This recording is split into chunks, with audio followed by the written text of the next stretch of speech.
Morning students. आज हम पढ़ेंगे संख्या पद्धति के बारे में।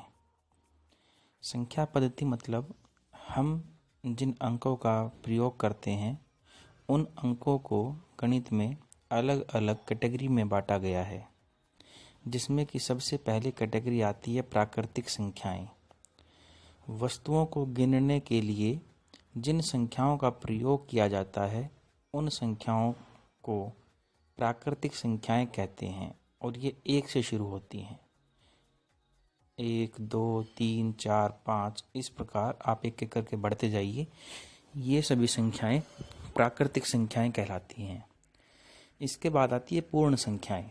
प्राकृतिक संख्याओं में शून्य को सम्मिलित करने पर जो संख्याएं प्राप्त होती हैं उन्हें पूर्ण संख्याएं कहते हैं। मतलब पूर्ण संख्याएं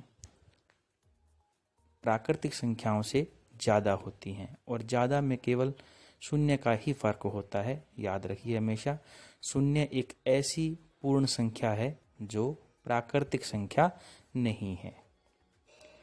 नेक्स्ट है बेटा पूर्णांक संख्याएं।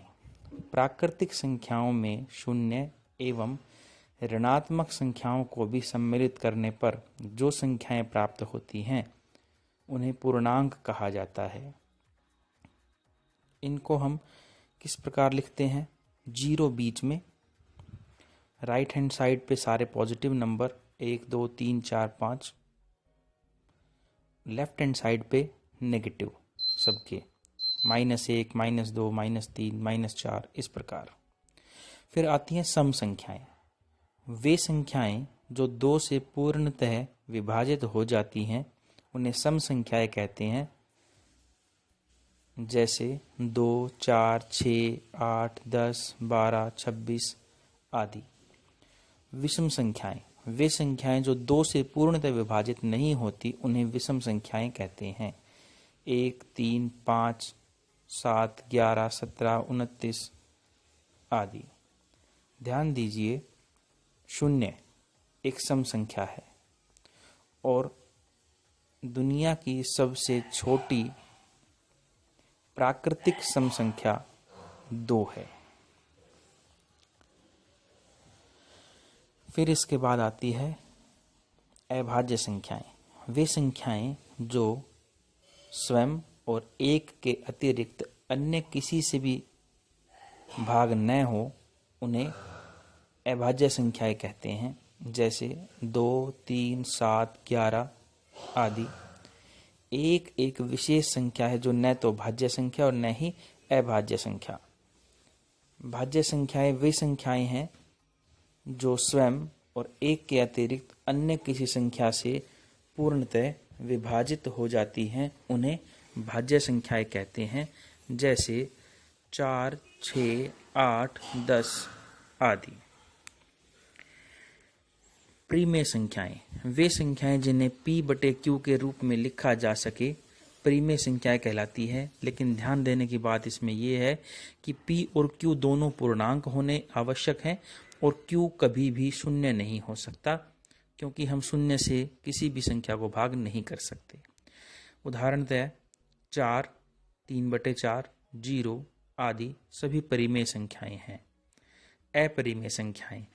वे संख्याएं जिन्हें p/q के रूप में न लिखा जा सके अपरिमेय संख्याएं कहलाती हैं, जहां p और q दोनों पूर्णांक हों और q कभी शून्य ना हो। कंडीशन वही सेम है पहले वाली। तो जैसे वर्गमूल 7।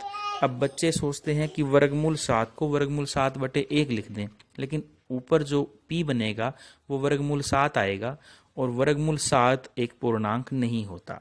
ठीक है, तो इस प्रकार की बातें ध्यान रखनी है आपने।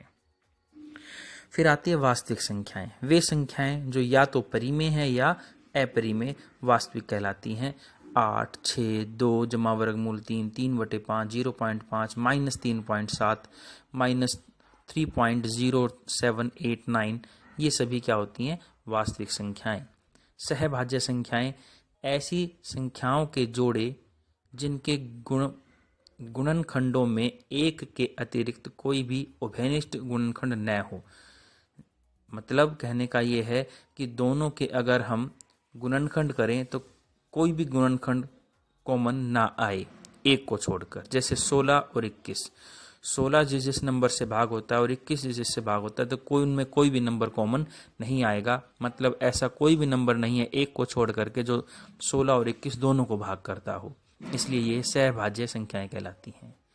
युग्म सहभाज्य संख्याएं, ऐसी अभाज्य संख्याएं जिनके बीच का अंतर 2 हो, युग्म अभाज्य संख्याएं कहलाती हैं। अभाज्य तो दोनों होंगी, 11 भी और 13 भी, लेकिन उनमें कितने का अंतर होना चाहिए? 2 का। ठीक है बच्चों, इस प्रकार आज हमने संख्या पद्धति को पढ़ा है। ये आपकी पढ़ाई में हमेशा काम आएंगी। So best of luck for your future. और इसको अच्छे से पढ़ना है, याद रखना है, नोटबुक में नोट करना है।